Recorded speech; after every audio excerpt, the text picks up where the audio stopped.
The wheels of the wheelchair made a grating sound on the cobbled path of Boston Memorial Hospital.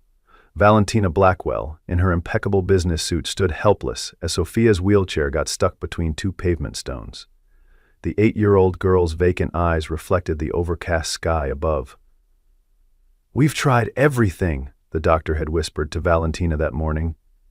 "The spinal injury is too severe." Just as rain began to fall, a tall figure suddenly appeared behind them. A man with slightly long hair, wearing a simple t-shirt under a worn jacket, with a little girl clutching his hand firmly. "Let me help her," he said, his voice deep and resolute. When Valentina looked up, she had no idea that this encounter would change everything. Valentina Blackwell had never imagined herself as the CEO of a medical innovation empire. With her Harvard MBA and background in finance, she had planned to conquer Wall Street, not walk the sterile corridors of Blackwell Medical Innovations. But life had other plans. When her father, the renowned neurologist Dr. Lawrence Blackwell, died suddenly in a laboratory accident 3 years ago, the board had turned to her, the pragmatic financial director with her father's determined eyes but none of his medical expertise. At 35, she became one of the youngest female CEOs in the medical technology industry, carrying the weight of her father's legacy on shoulders that appeared stronger than they sometimes felt. Beneath her polished exterior and confident stride through the company's glass headquarters, Valentina harbored a deep-seated fear that she would never truly understand her father's work, the brilliant medical mind that had saved countless lives through his groundbreaking neural regeneration research. That fear had remained manageable, compartmentalized into the private chambers of her heart, until 2 months ago, when her daughter Sophia's life changed forever. The car accident had been swift and merciless, leaving the vibrant 8-year-old with a severe spinal cord injury that paralyzed her from the waist down. Suddenly, the medical world that Valentina had navigated from a comfortable distance became intensely personal. She had exhausted her resources flying in specialists from Johns Hopkins, Mayo Clinic, and even a neural regeneration expert from Tokyo. But their prognoses remained cautiously pessimistic. With intensive therapy, she might regain some function, they would say, their carefully chosen words revealing the limitations they weren't voicing directly. Each night, after Sophie had fallen asleep, Valentina would sit beside her bed, studying the medical reports with the same intensity she once applied to financial statements, searching for a solution that seemed increasingly elusive. Griffin Hayes walks through life with the quiet confidence of a man who had seen both triumph and tragedy. At 39, his slightly long hair showed the first threads of gray, earned through years of 16-hour shifts in neurosurgery residency, and later, through sleepless nights caring for his dying wife, and then raising their daughter alone. Once the star pupil of Dr. Lawrence Blackwell and the youngest neurosurgeon ever granted attending privileges at Massachusetts General Hospital, Griffin had been destined for medical greatness. His hands possessed that rare combination of surgical precision and intuitive healing that made other doctors step back in awe. But 3 years ago, those same hands had failed to save the person who mattered most to him, his wife Emily, whose aggressive cancer had progressed despite his desperate attempts with experimental treatments. After her death, the whispers and accusations from her family had driven him away from Boston's prestigious medical circles. He had retreated to Portland, taking his 6-year-old daughter Lily with him, choosing to work in a small rehabilitation clinic where patients' grateful smiles provided more healing than any professional accolade ever could. The little girl had inherited his medical intuition, showing a remarkable ability to connect with patients that sometimes surpassed even trained professionals. Lily had developed her own medical practice at home, treating a growing collection of stuffed animals for increasingly elaborate conditions. When Griffin read about the Blackwell CEO's daughter suffering a spinal injury in a medical journal, something stirred in him, a memory of research notebooks Dr. Blackwell had entrusted to him before his death, filled with unfinished work on neural regeneration that might hold the key to helping this child. The first time Valentina saw Griffin Hayes standing in her daughter's hospital room, her instinct was to call security. His worn clothing and slightly disheveled appearance hardly matched the pristine credentials of the specialists she had flown in from Switzerland and Japan. "I don't know who you are," she said coolly, positioning herself between the stranger and Sophia's bed. Griffin held up his hands in a gesture of peace, his calm demeanor a stark contrast to her bristling suspicion. "I'm Dr. Griffin Hayes," he said. "I was your father's student and research partner for 7 years at Mass General." Something in his voice, a quiet authority mixed with genuine respect, made Valentina pause, searching his face for any resemblance to the researchers she remembered from her father's lab. His name sounded vaguely familiar, though she couldn't place it in the constellation of scientists who had orbited her father's brilliant career. Griffin explained that he had read about Sophia's case in a medical journal and recognized her as Dr. Blackwell's granddaughter. "Your father entrusted me with his final research on spinal cord regeneration before he died. I believe it could help Sophia."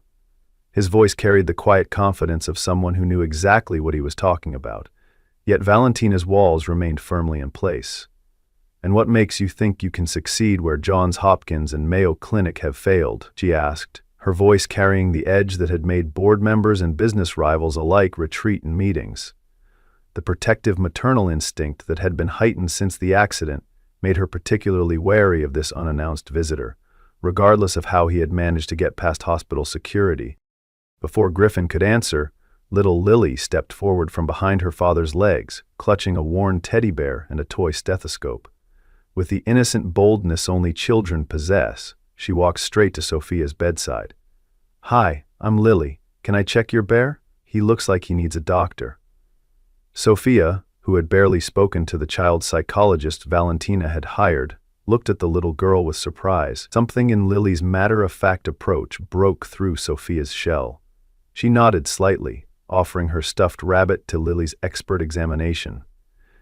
"His name is Hopper," Sophia said softly, the first voluntary information she had offered anyone in days. Valentina felt her breath catch at this small but significant breakthrough, her eyes moving from her daughter to Griffin, who was watching the interaction with a knowing smile. "Hall session," she finally said. "You can try one session with my daughter, but I'll be present the entire time, and at the first sign of distress, we stop."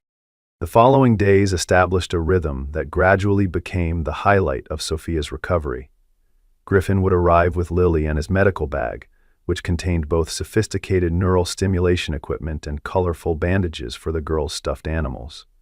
He approached Sophia's treatment with a blend of scientific rigor and playful creativity that was unlike anything Valentina had observed in other specialists. Where they had been formal and technical, Griffin was warm and engaging. Where they had focused exclusively on Sophia's physical condition, he treated her as a whole person whose emotional state was integral to her healing. The most remarkable aspect of his approach was how he incorporated Lily into the treatment sessions. While Griffin worked with Sophia on physical exercises, Lily would engage her in elaborate make-believe games that just happened to require Sophia to focus on different muscle groups. "Dr. Lily needs a special assistant to hold this very important flashlight," she would announce, positioning Sophia's arm in exactly the way Griffin had been trying to encourage. The natural way Lily interacted with Sophia, without the awkwardness or pity that even well-meaning adults often displayed, created an environment where therapy became play and medical progress became a shared adventure. Valentina, who initially planned to monitor every session with hawk-like vigilance, found herself gradually retreating to the corner of the room, watching in amazement as her daughter responded to this unorthodox team. There was something almost magical about seeing Sophia laugh again, even if she was still confined to her wheelchair. The little girl who had been withdrawn and silent was now looking forward to each day's adventure with Dr. Lily and Dr. Griffin. Griffin's methods were unlike anything the other specialists had tried. He combined cutting-edge neurostimulation with simple childhood games, explaining that the neural pathways formed during play were often stronger than those created during deliberate exercise. "The brain doesn't distinguish between therapy and fun," he told Valentina one afternoon, as they watched the girls playing doctor with a row of stuffed animals. "It only knows engagement and disengagement." Lawrence understood that. Each time he mentioned her father, Valentina felt a complex emotion rise within her, curiosity mixed with the grief she had never fully processed. She found herself lingering after sessions, asking questions not just about Sophia's treatment, but about Griffin's work with her father. Despite her initial skepticism, Valentina couldn't ignore the small but significant improvements in Sophia's condition.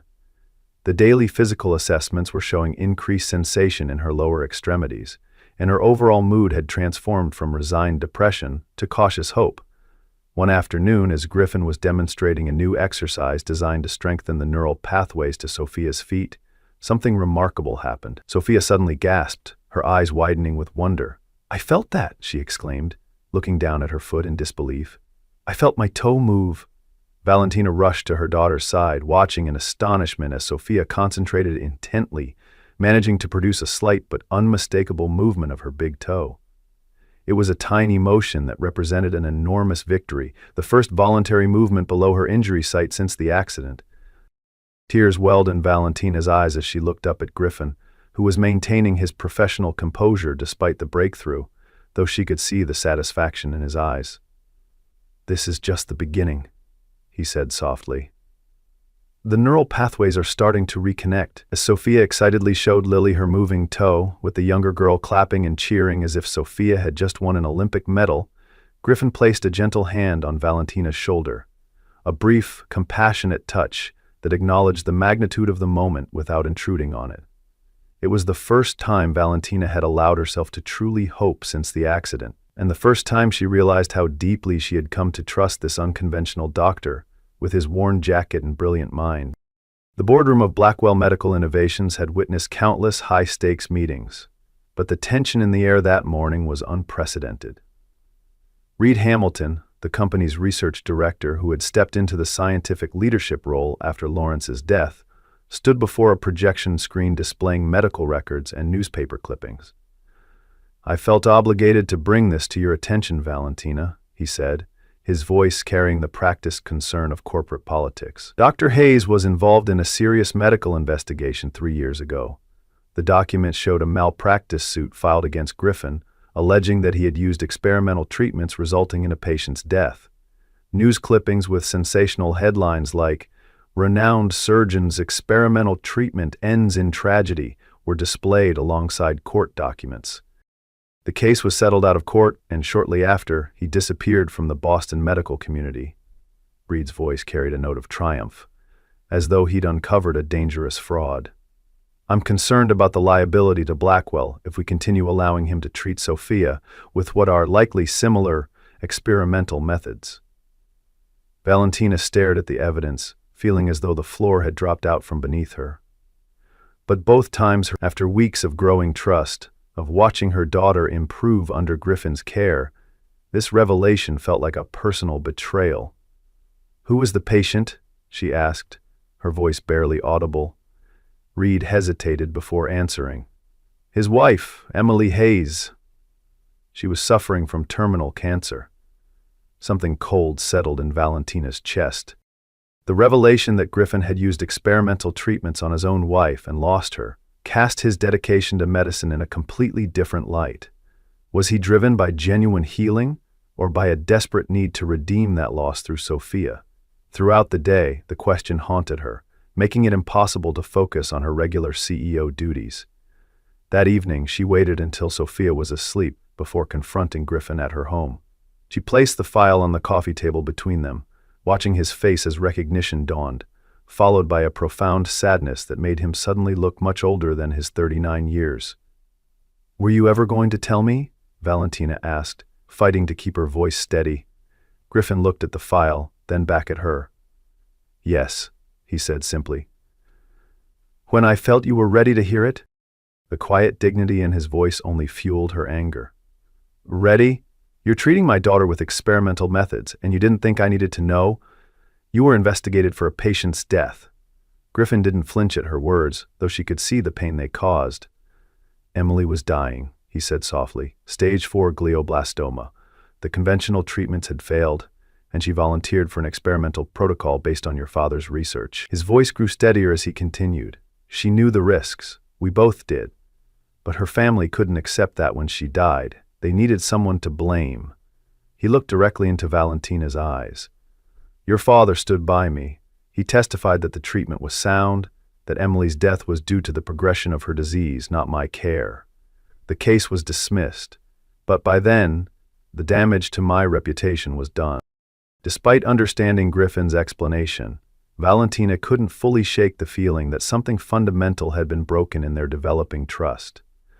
The next morning, she made a phone call to a renowned clinic in Zurich that specialized in experimental spinal treatments. The Swiss clinic represented everything Griffin's approach was not: institutional, methodical, extensively documented. Their treatments had been published in peer-reviewed journals and approved by multiple ethics committees. They lacked the personal touch and intuitive brilliance she had witnessed in Griffin's sessions with Sophia, but they also lacked the shadow of past tragedy and the risk of untested methods. Within days, arrangements were made for Sophia to be transferred to Switzerland for an intensive 3-month program. When Griffin arrived for their scheduled session and learned of the decision, his professional demeanor cracked for the first time. "You're making a mistake," he said, his voice low and urgent as they spoke in the hallway outside Sophia's room. "Sophia is responding to our treatment. Neural regeneration isn't like flipping a switch. It's a slow, delicate process. Interrupting it now could set her back significantly." His eyes held an intensity that reminded Valentina of her father in his most passionate moments of medical advocacy. "The stimulation protocols we've established are creating new neural pathways. If you disrupt that process now, those pathways may not reconnect in the same way."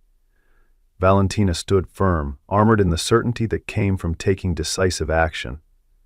The Zurich clinic has state-of-the-art facilities and documented success rates. Their approach is proven. What she didn't say was that their approach was also safer, more conventional, less dependent on the vision and skill of one man who might disappear as suddenly as he had appeared. Griffin seemed about to argue further, then stopped himself, nodding slowly as though coming to terms with a difficult truth. "I understand. You're doing what you think is best for Sophia." The resignation in his voice made Valentina question her decision for a moment, but she pushed the doubt away. Griffin knelt down to say goodbye to Sophia, explaining in gentle terms that she would be going on a special trip to help her legs get stronger. Sophia's eyes filled with tears as she realized what his words meant. "But what about Lily? What about our hospital?" she asked, referring to the elaborate pretend medical practice the two girls had established for their stuffed animals. Griffin promised that Lily would find a way to stay in touch, and that they would keep their stuffed animal patients safe until she returned. As a parting gift, Lily solemnly handed over her favorite teddy bear, Dr. Waffles, for Sophia to take to Switzerland. "He's the best at making people feel better," she explained seriously, demonstrating how to listen to the bear's heartbeat with her toy stethoscope. "And he knows all about medicine, so he can tell the doctors in Switzerland how to help you." The innocent confidence in Lily's voice nearly broke Valentina's resolve. That night, Griffin returned to his hotel room with Lily, preparing to return to Portland the following day. But instead of packing, he spread Lawrence Blackwell's research notebooks across the desk and began studying them with renewed intensity, searching for something he might have missed, some insight that might have convinced Valentina to continue his treatment if only he had articulated it clearly enough. The day of departure arrived with the efficiency that characterized all of Valentina's plans. The private jet was fueled and waiting, the medical transport team was on standby, and Sophia's bags were packed with everything she would need for 3 months at the Swiss clinic. What Valentina hadn't planned for was her daughter's complete emotional shutdown as they approached the boarding gate. Sophia clutched Lily's teddy bear to her chest and refused to move from her wheelchair. "I don't want to go," she said, her voice small but determined.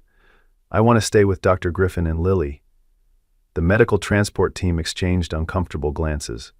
Clearly experienced with reluctant patients but unsure how to handle a situation where the parent was also their employer's CEO.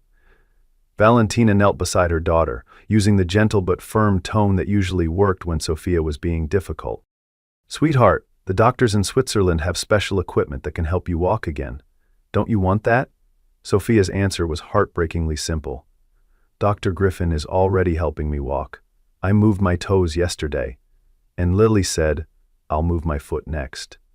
The childish logic carried an undeniable truth that made Valentina's carefully constructed decision suddenly seem cold and clinical in comparison. Her daughter wasn't a medical case to be transferred to the facility with the best statistical outcomes.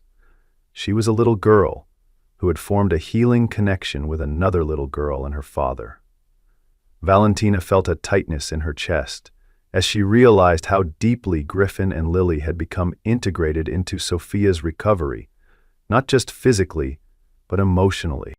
As she tried once more to convince her daughter to board, a flight attendant approached with a small package that had just been delivered for Sophia. Inside was a child's drawing, clearly made by Lily, showing two little girls holding hands, both standing upright, with big smiles on their faces. In the corner was Lily's small red handprint, a childish but meaningful promise. The simple illustration captured what all the medical reports and treatment plans had missed: the human element of healing, the power of friendship and hope in recovery. Also in the package was a note addressed to Valentina, written in Griffin's precise handwriting. In Lawrence's final notebook, he wrote that healing happens at the intersection of science and hope. Sophia has both within her reach right now. The words cut through Valentina's carefully constructed rationalization for the Swiss clinic. Her father, the brilliant scientist whose medical legacy she was supposedly protecting, had understood something she had nearly forgotten in her quest for the most advanced treatment. Healing was as much about the heart as it was about the body. Sitting in the private terminal, Valentina found herself remembering a conversation with her father years ago, when she was still in business school and questioning whether she should join his company. The greatest medical breakthroughs didn't come from following established protocols, Lawrence had told her. They came from someone being brave enough to try a different path when the usual roads led nowhere. She looked at her daughter, still clutching the teddy bear and the drawing, and realized with sudden clarity that she was at a crossroads.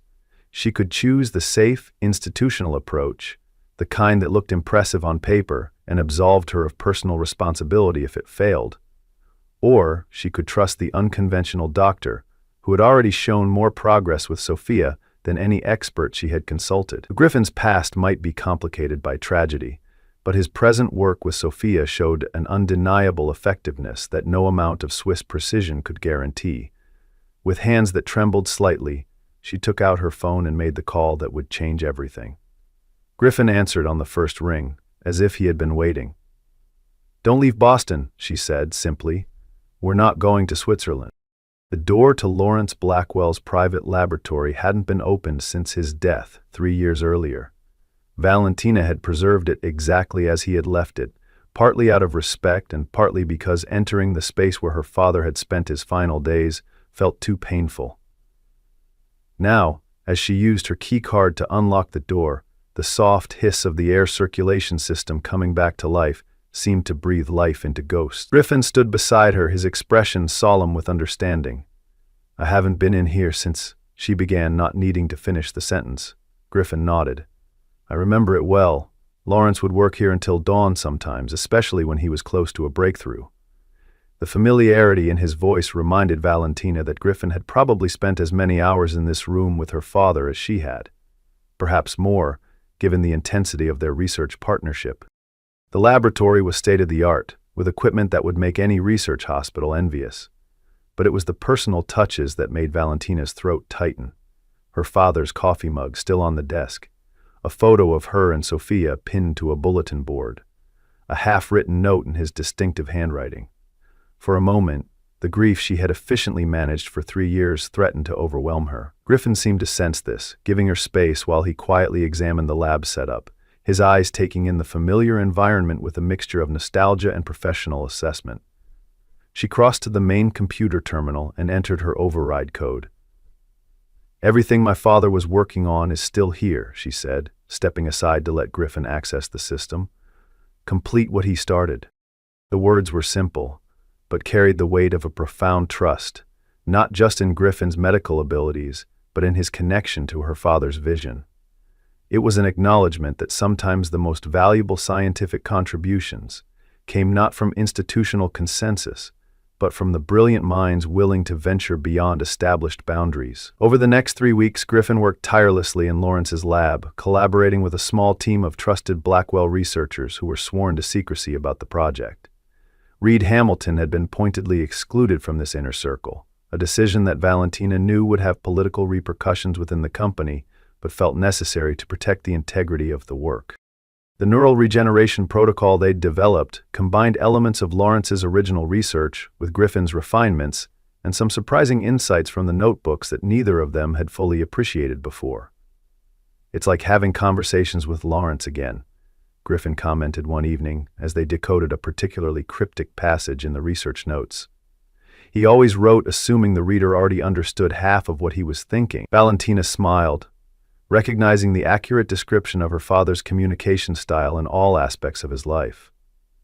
These moments of shared understanding about Lawrence created an unexpected bridge between them, a connection forged through their mutual appreciation of a brilliant mind they had both loved in different ways. Sophia and Lily became regular visitors to the lab, with Lily taking her role as junior medical assistant very seriously. She kept a small notebook where she dutifully recorded Sophia's progress in childish handwriting.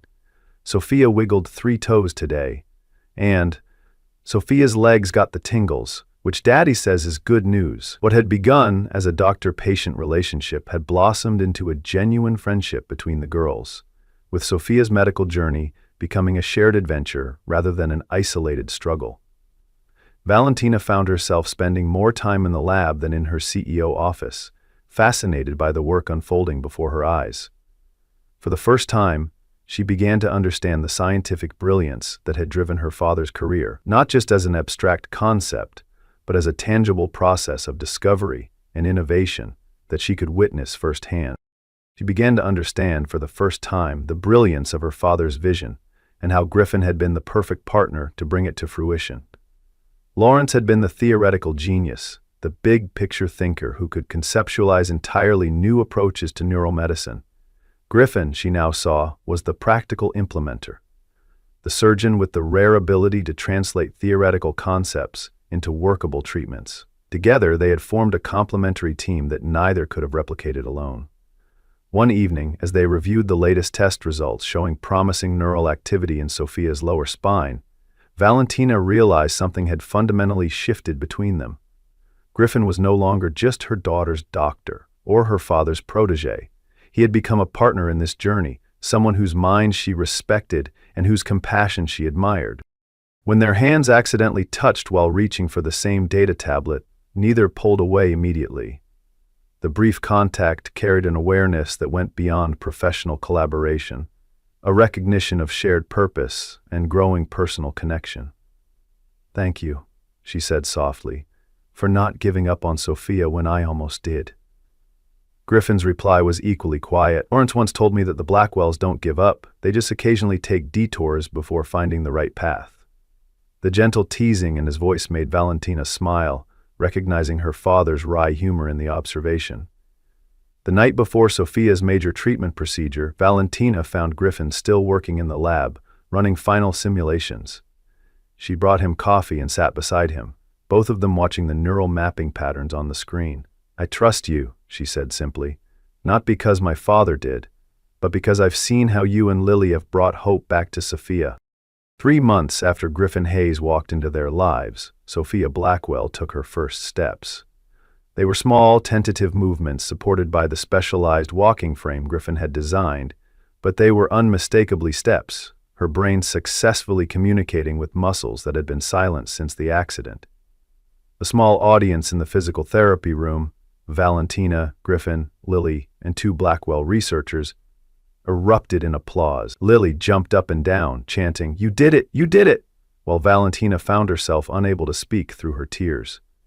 Griffin maintained his professional composure, carefully monitoring Sophia's movements and vital signs, but the pride in his eyes was unmistakable. "Remember," he told Sophia gently, "this is just the beginning. Your brain is relearning how to talk to your legs. It's going to take time and lots of practice." Sophia nodded solemnly, then broke into a wide grin. "Can Lily help me practice? She's a really good doctor."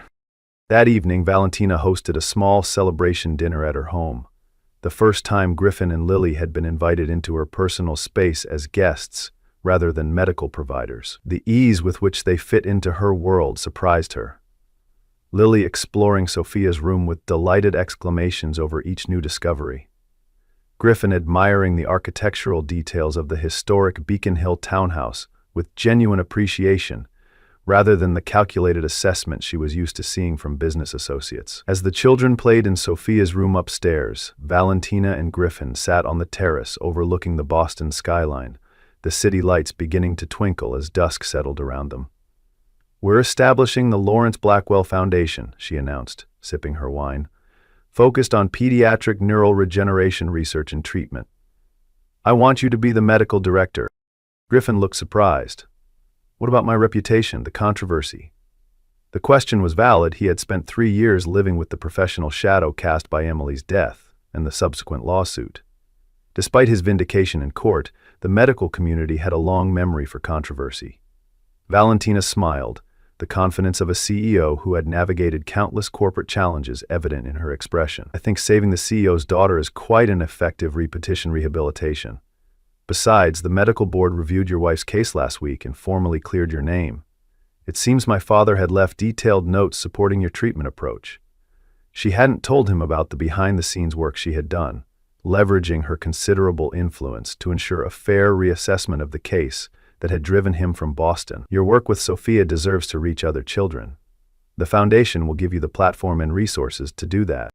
Some stories end with dramatic declarations or life-changing moments, but real healing of bodies, hearts, and families happens in the quiet spaces between the dramatic peaks. It happens in a little girl's toe wiggling for the first time in months. It happens in a CEO learning to trust someone who arrived unexpectedly in worn clothes but carried her father's scientific legacy. It happens in a doctor finding redemption for a past he couldn't change through a future he could help create. And it happens in a child like Lily, who saw no difference between healing stuffed animals and helping a real friend walk again. 1 year after their first meeting, Sophia walked, unassisted, onto the stage at the Blackwell Foundation's inaugural gala, her steps steady and sure as she introduced my heroes, Dr. Griffin and Dr. Lily. From the audience, Valentina watched, her heart full with the knowledge that, sometimes, healing begins with the simplest of offerings. Let me help her.